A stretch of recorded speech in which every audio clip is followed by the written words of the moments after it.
Hey there! Did you know Baker's always gives you savings and rewards on top of our lower-than-low prices? And when you download the Baker's app, you'll enjoy over $500 in savings every week with digital coupons. And don't forget fuel points to help you save up to $1 per gallon at the pump. Want to save even more? With a Boost membership, you'll get double fuel points and free delivery. So shop and save big at Baker's today. Baker's, fresh for everyone. Savings may vary by state. Restrictions apply. See site for details. I'm Jason Palmer, one of the hosts of The Intelligence, The Economist's daily current affairs podcast. The Economist's award-winning shows make sense of what matters, from our special series on China's president to our weekly podcasts on business, technology, and American politics. Our journalists provide fair, in-depth reporting on the events shaping the world. To get the annual plan for less than $2.50 per month, search for Economist Podcasts Plus to start listening today.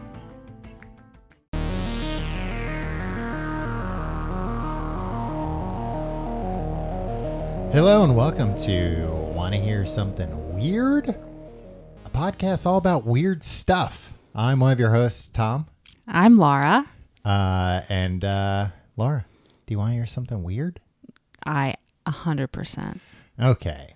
I want to talk to you tonight about, I was going to say today, but it is nighttime, and nighttime's the right time. It's a spooky time. Right. That's the right time to be. If you're listening to this during the day, you might be a scaredy cat. You might be too afraid to listen to it at night. Ideally, you want to listen to this podcast in your basement at midnight with all the lights off to be as spooky as possible. This isn't even, I guess this one's pretty spooky. It's known as Britain's Roswell. Britain's Roswell. Are you familiar with Roswell? Yes. Mm-hmm. Vaguely. I'm familiar with it as a place and the lore. If there's a specific event that you would ask me to rehash, I wouldn't be able to tell you. Well, just the initial event, the crash that supposedly happened there. Like that's what Roswell's all about. Why don't you give me a little refresher? Not the listener. So I think it was 1947, I want to say. There was a UFO crash, literally a UFO, an unidentified flying object, crashed on this rancher's ranch. And a rancher had a ranch? Yeah, a rancher had a ranch. Yeah. I mean, this was the 40s when you could do that. And he had the Air Force come out, and they were like, well, I'll be damned. There's a flying saucer. And they put out a newspaper the next day, flying saucer crashes in Roswell, New Mexico. The day after that, the United States Air Force comes out and says, oh, no, that was all a misunderstanding, a miscommunication. That was a weather balloon that crashed, not a flying saucer. And ever since then, there's been debates about what actually happened. Even now, the official story behind Roswell, I want to say it was like a decade ago, the government came out and said, okay, here's actually what was going on. And it had to do with spying on the Russians. So it was top secret. That's why we made up the weather balloon thing. I think they claimed there were like crash test dummies in some craft that they were testing. And that's what people saw when they saw bodies and blah, blah, blah.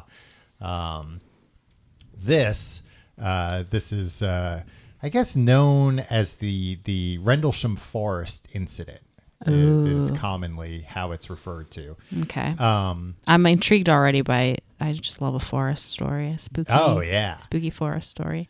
Well, in this one, similarities to Roswell in that, actually very similar to Roswell, even though it was in England, the U.S. Air Force, this is their incident essentially that happened. So another U.S. Air Force incident and another case of so much misinformation, disinformation. Some people have one tale, other people have another, and the diehard skeptics point to a very simple explanation and say everything's out of control. There are people that think it was, something to do with the Cold War, some kind of either a Russian ship or drone or something like that, or a U.S. one that was classified. All right. A lot to it. what are the facts? What are the events? So here are the facts. It's happened in Suffolk, England. Okay. In Rendlesham Forest, there are 2 Air Force bases. Now, they are leased to the United States Air Force, even though they're in the UK. And they're called Bentwaters and Woodbridge. And they are not too far away from each other, a few miles away, but like in the middle of kind of nowhere, just like in the middle of the forest, more or less. So this happened in 1980. That it started the day after Christmas, which is Boxing Day? Boxing Day, which is also, nice. Whoever was behind all this, be it extraterrestrials or the Russians, they were like, well, let everybody have a nice Christmas before we start. Let everyone have a good holiday, and then we begin to terrorize. And then we begin to just mess with people. But also could potentially be an explanation of, you know what, that's kind of like a boring time of the year, probably, if you're stationed in an Air Force base away from your family, and maybe you start making some stuff up to have some fun. But anyway, 1980, December 26th, I believe it started about 3 a.m. Airman, first class, John Burroughs, was patrolling Woodbridge, and he noticed some strange flashing red and blue lights in the forest. And he alerts his supervisor, Staff Sergeant Bud Steffens. And I should mention, all this is coming from this book, Encounter in Rendlesham Forest, by Nick Pope and John Burroughs, U.S. Air Force retired, and Jim Peniston, U.S. Air Force retired. Those are two of the guys you're going to hear about in this that had this encounter in Rendlesham Forest. And Nick Pope, he worked for the UK Air Force? government in a like UFO capacity of some sort, I believe. But he's one of these guys who's been around forever, writing books and giving talks and stuff, and is a pretty credible guy, pretty good reporter. So anyway, they see this guy John Burroughs. He sees these lights. Now, the first thing that occurs to him and his supervisor is like, oh shit, we have an airplane crash, probably. Like, we're in the middle of the forest. It's 3 a.m. There's flashing lights descending into the forest. Somebody's little light aircraft has gone down or something. So they go out to find it. They get like somewhat close to it, and they realize it's moving around in the forest. It's still a ways off, but So there's a craft on the ground, or it's above trees? It's not a craft at all at this point. Okay. It is just a light. Okay. So they get closer to it, but they're still quite a ways away, and they see, no, that's not an air. That's some glowing thing floating around the forest. That's weird. We should probably bump this up a level or two above us. Make sure we're doing the right thing here. So they go back to base. They report it. They have like a secure landline, and they inform the law enforcement desk sergeant, Sergeant Crash McCabe, who initially doubts the story. But later, he passes the information on to Staff Sergeant Dave Coffey. Coffey instructs Staff Sergeant James Peniston and Airman Edward Cappensack to join Burroughs and Steffens at the East Gate. And Peniston, he believes that, this sounds like an airplane crash. Like, that's what he thinks he's responding to. Now, another element here that is interesting and makes this like a little bit tricky kind of is because this is a U.S. Air Force base, but they're not on U.S. soil. Right. They're in England. They're on British soil. And I believe one of the kind of stipulations around all this was these guys could not just like grab guns and go running out into the British countryside. That I can't remember if they either didn't have guns with them or that I believe it was like there's a procedure in order to, because again, they're not expecting that, these two sleepy U.S. Air Force outposts to be attacked or whatever in the middle of the night. Those two guys aren't expecting. Nobody of course. is. Yeah, of course. You know, not. Especially it's Boxing Day. It's Boxing Day, and like it's the Cold War. You know, there's the U.S. Air Force is still there, probably from World War II, and is this is closer to Russia. It's good. Right. We can keep a closer eye on them. So they go driving into the forest. They hop on a Jeep or whatever, and then they eventually get to like a point where they have to walk, and they're walking through the forest. They start experiencing static electricity and difficulty moving as they are approaching the source of the lights. Almost like walking through Jello or something, like that difficulty movie, like being held back, or like walking. I mean, I've never walked through Jello, but I do it. I mean, I was going to say like walking regular in basis. A pool, but okay, sure, yes. Jello. I don't know why Jello came to mind. Yeah. I mean, I don't know if it was that hard. So they're getting closer, and now they they see. Do you need a minute? I'm just picturing a couple of like Air Force guys just walking walking through Jell-O. Jello, like orange flavored Jello in a big pool. It wouldn't be Anyway. green to go with their camouflage. I didn't think of that, but that's better. When I was a kid, I didn't You realize. walked through Jell-O? No, I wish. I thought the U.S. Army's logo, essentially, or like costume, was camouflage. And it was like, okay, so the U.S. wears the green camouflage, and like the bad guys, they can't wear that. Of course, they have to wear a different color. And I was like, man, that really sucks that they just like kind of called dibs on the best colors to wear. Yeah, because like all of in any sort of media or something with the soldiers, it was the bad guys were in right. They shot different red colored or orange or lasers, something. and so you could tell who was who. But anyway, presumably these guys, they're able to wear camouflage. So they go out there, they're looking for guys that aren't wearing camouflage. Right, They'll of know course. they're bad guys. right. So they see a craft. There's a small craft. It sounds like maybe the size of like a sports car. Okay. It is on like a tripod, kind of. Oh. It has 3 like extended feet going out. Okay. And it is just resting on those feet. And is it like circular?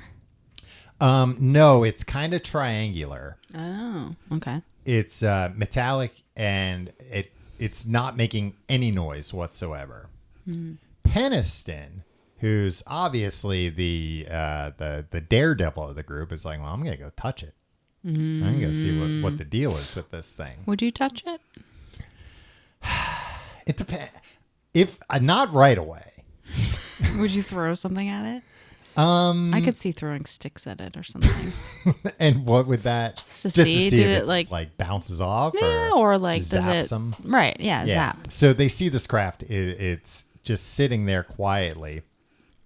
So Peniston's like, I'm gonna go touch it. He gets like kind of more electricity feel as he's moving towards it, but he touches it. He describes the texture of it as smooth like glass, with one exception, which is where it felt like sandpaper. And the places where it felt like sandpaper were places on the craft with symbols that he described looking like Egyptian hieroglyphs. Oh, okay. So there was like some kind of writing on this thing that had a different texture to it. Huh. Which is very strange. Then the craft, like the legs retract, it slowly lifts up, and then it just like rapidly takes off into the distance. They lose sight of it. Now, here's where it gets weird. Here's where stuff starts getting weird. Oh, okay. I thought we were already at that part. That's what you would think. When Peniston goes back and like regroups with the guys, they notice that their watches that were previously synchronized are no longer synchronized. So time seemed to have been moving a little differently. I forget if it was slower or faster. It was just like a few seconds or minutes. But something weird happened there with time. So the guy who went up to the craft. Yeah, his watch no longer matched the other guy's. two.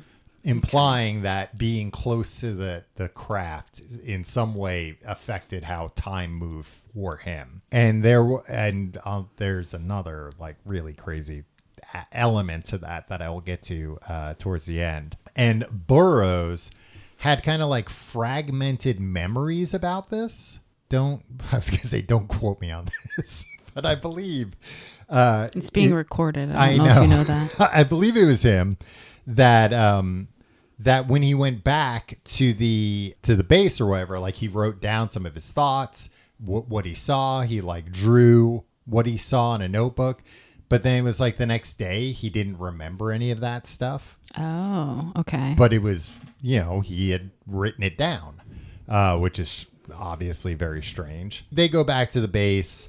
They're confused. They're debriefed. A lot of people at the base saw the lights. Okay. So it was kind of like they came back and everybody's waiting for them. Like, what happened? What was that all about? And this is another place where things get weird because they report the incident to local police and they report it internally within the military, of course. But a lot of those documents went missing, which suggests some kind of cover up. Okay. And like I said, there was, a lot of complexities with this being a U.S. military base, but on UK soil, kind of jurisdiction things of who handles this. Right. Who gets to investigate it? Who gets to have any evidence about it? Yeah. The next day, Peniston goes back. He feels compelled to return to the site, he says, and he makes plaster casts of the indentations. Oh, that were left. The legs? Yeah, the little legs. He tried to take photographs, but the film fogged up. The pictures did not come out, implying something in that area was kind of interfering with it. So, a lot of hubbub or whatever back at the base. People are talking about all this stuff. Oh, I can understand why. Yeah. And I think it's 2 nights later on the 28th. There's like an award ceremony, kind of sounded like it was like a late holiday party. An award ceremony happening at, I don't know if the bar was on the base or like right outside the base or whatever, but like the bar they all hung out at. Okay. At some point in the proceedings, Lieutenant Bruce England, which is funny because he's in England, that's England, the on-duty shift commander, entered the premises looking shell-shocked. He took Halt, who was did I mention who he was already? He's like the highest ranking guy. He takes Halt aside and says, "It's back." And Halt looks confused for a minute and asks, "What's back?" The response from England was clear. "The UFO is back, sir." Perhaps because he felt, this is from the book, perhaps because he felt it was important for him to present the awards. There's like a higher ranking guy than Halt there. Oh, okay. And he's presenting the awards. And perhaps, his name's Conrad, it was important for him to present the awards, perhaps because he was skeptical that there was any substance to UFO sayings, or perhaps because, as the old military saying goes, rank has its privileges. Conrad made a decision. He would remain at the social function, and Halt would go into the woods to see what these lights were about. Yeah.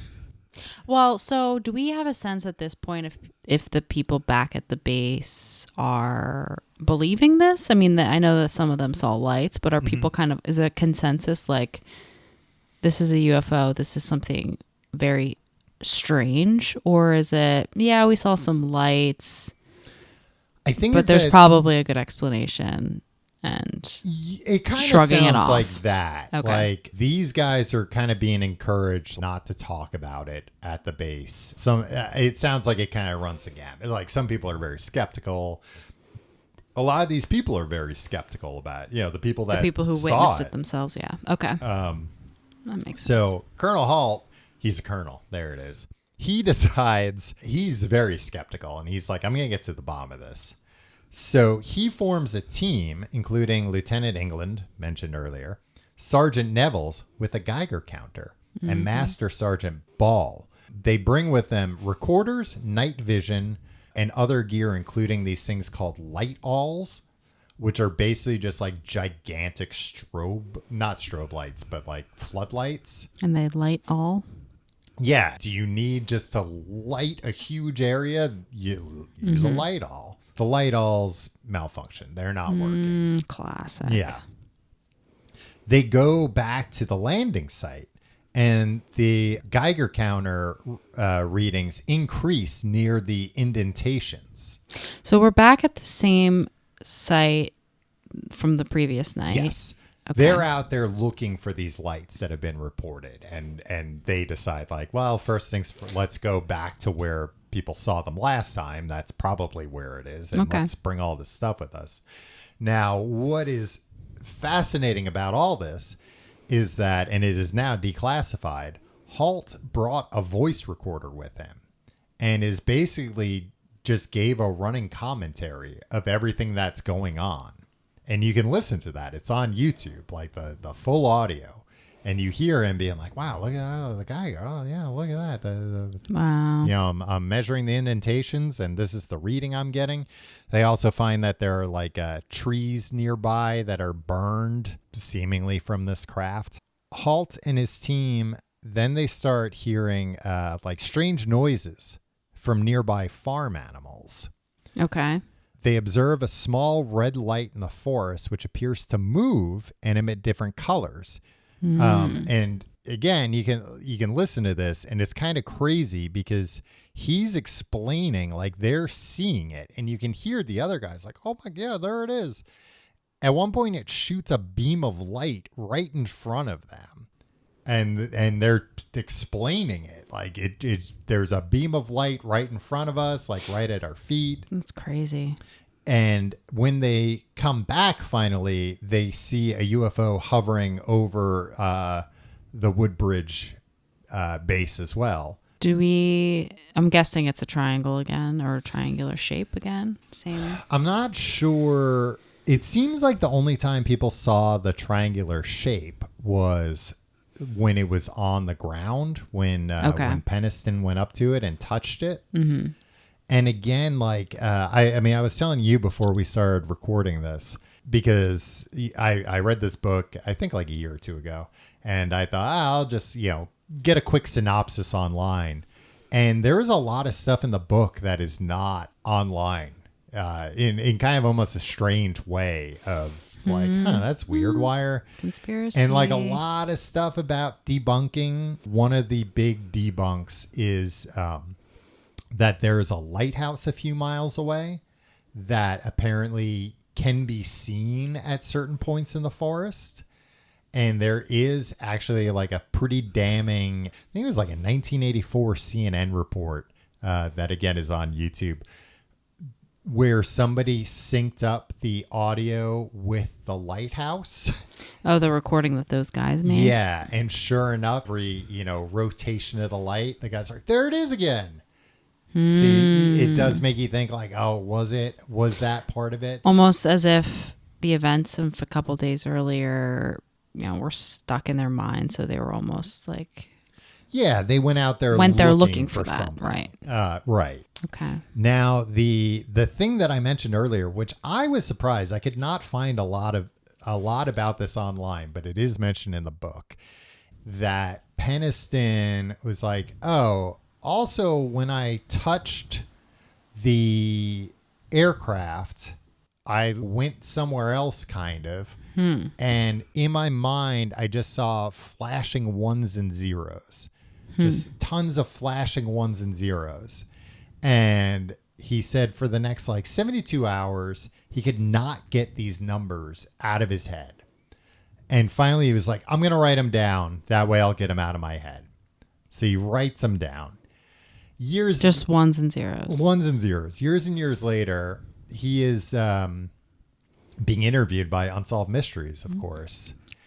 And he, the producers are asking him about something, and he's looking through his records, and they see that he has this notebook that has 16 pages of ones and zeros written out.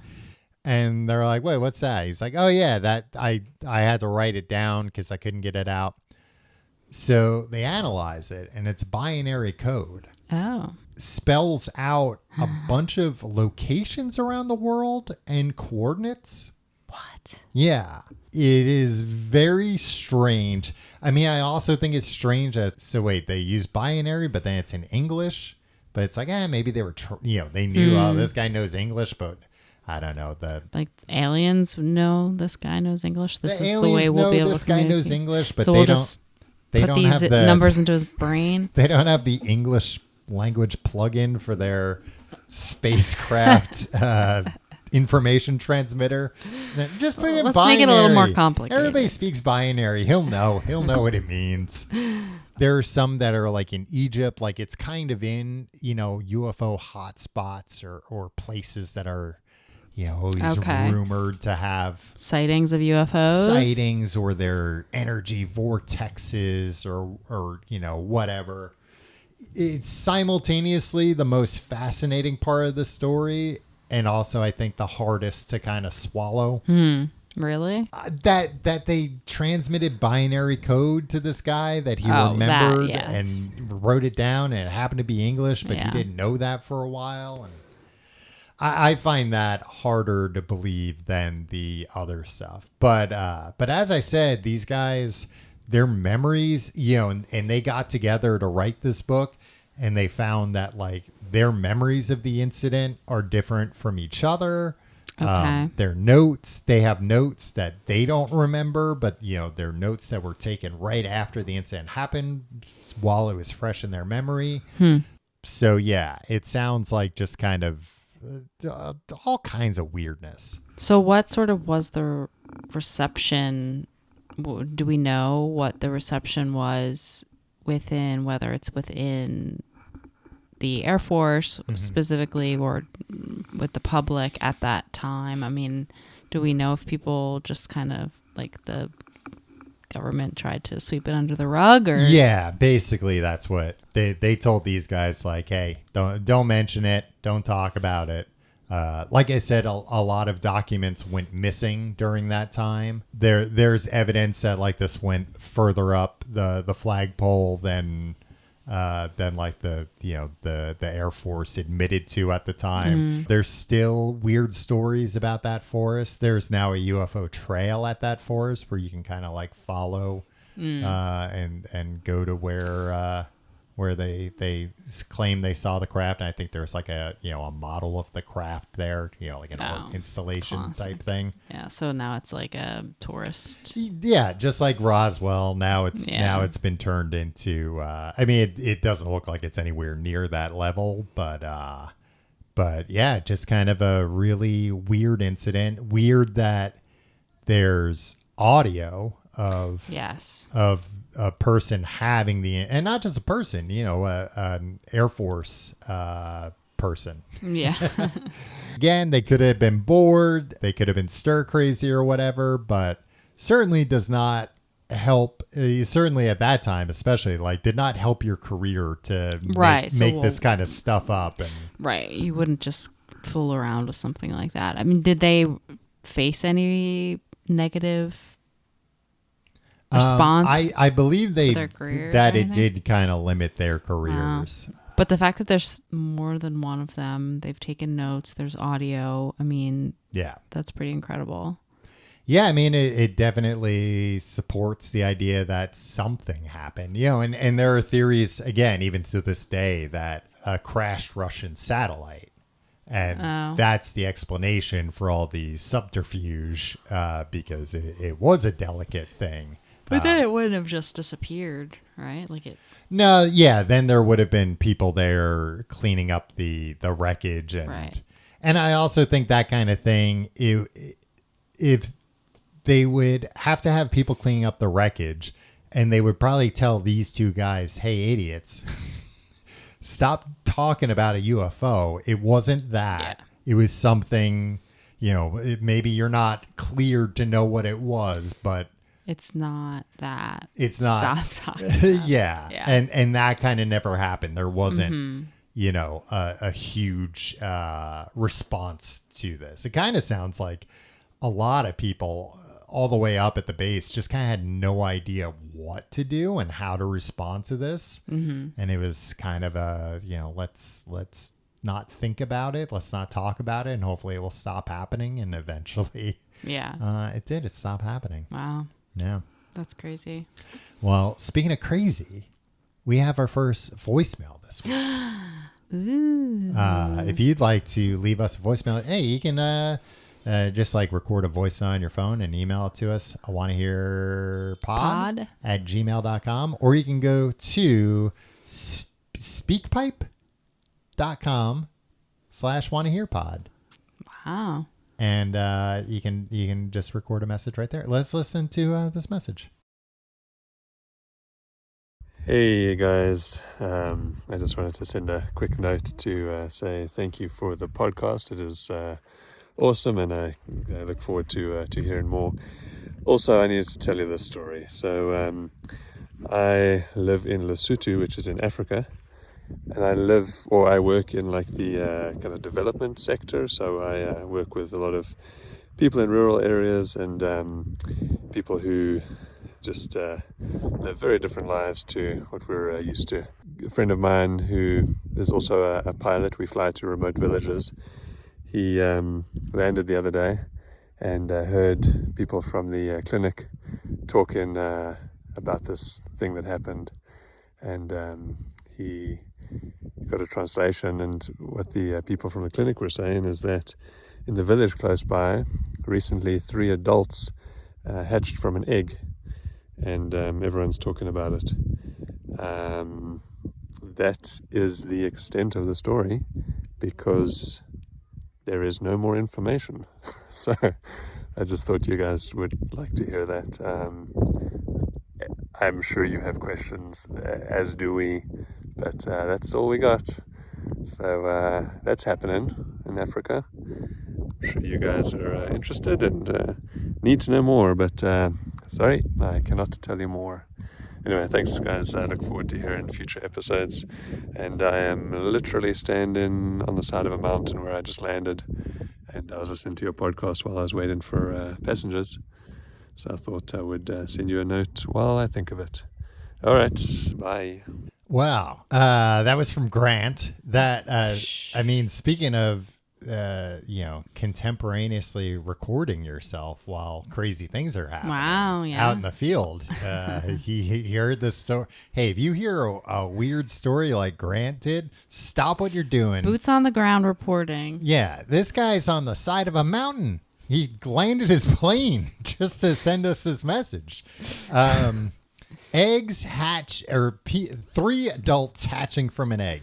That's humans, I'm assuming. Adult humans, presumably. I mean, that sure would be the talk of the town. I would say talk of the country. Yeah, that's something. I think it's interesting, the idea. Two things about that.